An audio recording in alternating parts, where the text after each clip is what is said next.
Measures intended to keep Canadians safe from the coronavirus are having a devastating impact on the Canadian economy.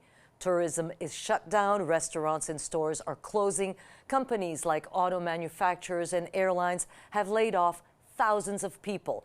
The Government of Canada is pledging $82 billion to help businesses and individuals. But is it enough? Is there anything the government can really do to prevent further layoffs? Joining me now are two representatives from the business community. Goldy Hyder is the President and CEO of the Business Council of Canada, and Dan Kelly is the President and CEO of the Canadian Federation of Independent Business. Gentlemen, hello. Thank you for being there. Goldy, I'm going to start with you. This past week, the federal government put $82 billion on the table for business and individuals. And since then, in just a few days, there have been thousands and thousands of layoffs in the auto industry, Air Canada, Cirque du Soleil. I mean, I could go on and on. Is the task so enormous that $82 billion are just not enough? Well, look, Joyce, one of the things about getting this virus into Canada when we did is we can learn a lot from what has happened to those who've already had it. We've seen China been able to mitigate it with some very aggressive actions, but we've also seen countries that didn't respond fast enough, like Italy. So we have to get ahead of this virus. What we have first and foremost is a health crisis. This is not a financial crisis in terms of how money at the problem is not going to solve the critical thing. We have to make sure that we do everything we can to mitigate the health risks that are in the country. And that means acting decisively and acting strongly. Look, these politicians and public servants and healthcare workers, they should all be applauded in terms of what they're facing. Nobody signed up for this.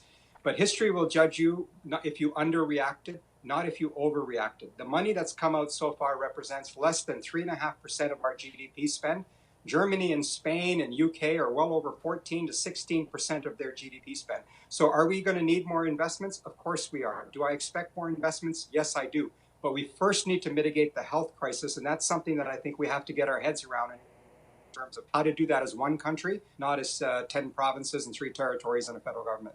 And Dan, you know, there are some worrisome figures. Like past week alone, there were 500 EI applications. That's 500,000. That's 500,000 people. 500,000. By comparison, last year, for the same week, there were 27,000. So is this the new reality? I mean, it is scary. Is this the new reality? What are you hearing from your members? You know, it is absolutely frightening what's happening on the economic front. Of course, this is a healthcare emergency, but it's creating a huge economic challenge for small and medium-sized firms across the country. The layoffs that we've seen are a drop in the bucket of what is coming. Business owners, small business owners, my members are telling us that they are weeks away from having to give their employees their layoff notices because they have very few other options. The government has adopted a couple of good measures, including a 10% wage subsidy, but countries around the world have announced wage subsidies of 75, 80%, 90%, even 100% in some cases. Those are the measures that Canada desperately needs, that we don't have days to wait. Once the employee's laid off, they're not coming back very quickly.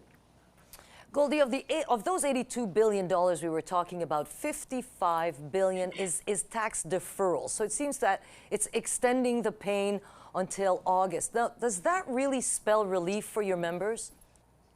Well, that's really about individuals, right? It's about people paying their taxes instead of April 30th and paying them in August. All that number really represents, Joyce. People should think of it as an interest-free loan from the federal government, a line of credit, if you will, that says don't worry about paying your taxes until then. The real issue here, as I said, is we're trying to manage a health crisis. What we need to do is stop the health crisis. We need to put all our emphasis on the healthcare side of this thing. Our hospitals and our system was already stretched before this virus came. They're going to be under even greater pressures now. We are today where Italy was 2 weeks ago. How we respond to the health crisis will allow us to recover faster on the economic stuff. Remember the stimulus spend that took place after the financial crisis? It was a job creation program.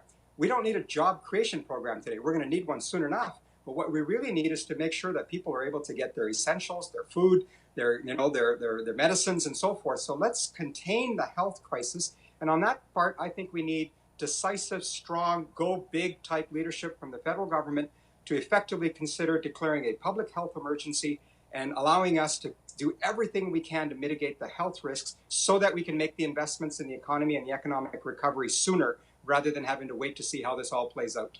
So this may be, what I'm hearing from you is that this may be too little. Dan, I want to ask you, in its aid package, Ottawa is offering small businesses up to $25,000 per company to offset wages. Now, it seems to me, is that figure too small? I mean, 10% of wage subsidy doesn't sound like a lot to me. No, look, we did a survey of our members across the country, and we found that 25% of small businesses said that the business will not survive even 1 month if they have a significant drop in business income. And that's happening right now. I have tons of members who are telling us that they are absolutely 100% shut down as a result of what's happening with COVID-19. I'm not suggesting that they shouldn't be shut down, obviously, given the health emergency. What I am saying is that the decisions they're making today are whether to hang on to their staff for another week or few days or to lay them off today.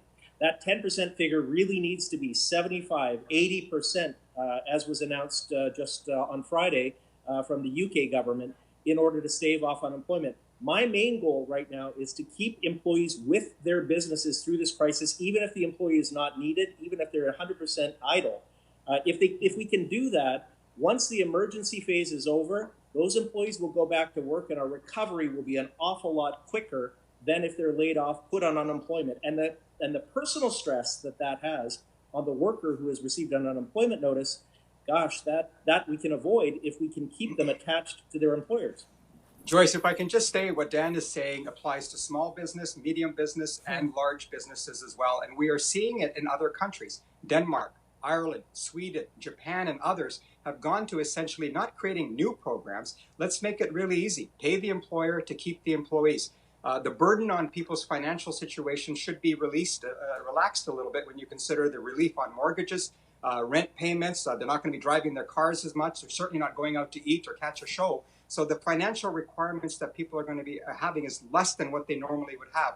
Let's do everything we can to make sure that people are able to provide for themselves with their basic needs and contain the virus. Doing that is the best way. So this idea that we're going to, create business, looking at how to build ventilators and all of that stuff, it's a mitigation strategy. It's not a containment strategy. We should do both, but recognize that the former, will take a lot longer to do. It's not like you're going to be able to take a car plant and convert it to a ventilator service provider as quickly as people might think. So let's focus on the health crisis. And my message to all Canadians watching is we shouldn't have to have the government tell us what to do. We know what to do. Let's do it.